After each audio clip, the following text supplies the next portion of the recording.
Prises hier depuis le hublot de la capsule Orion, les premières photos de l'équipage d'Artemis 2.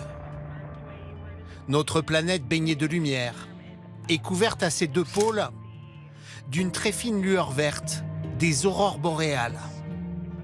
Jamais depuis plus d'un demi-siècle, un équipage terrestre ne s'était aventuré à une telle distance de notre planète.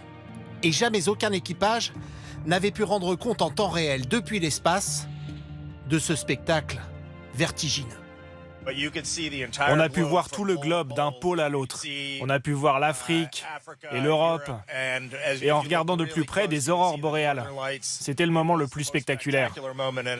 Je savais que c'est ce qu'on allait voir, mais rien ne vous prépare à cette expérience, à couper le souffle, voir sa propre planète comme en plein jour.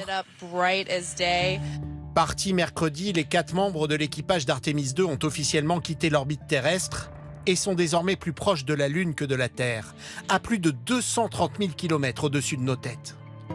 Dans les premières heures, seules les toilettes du véhicule ont nécessité quelques petites réparations. Mission quasi parfaite depuis le décollage. D'être sur la fusée et toutes les sensations de la fusée, c'était quelque chose d'incroyable. J'ai eu le sens d'être un enfant encore.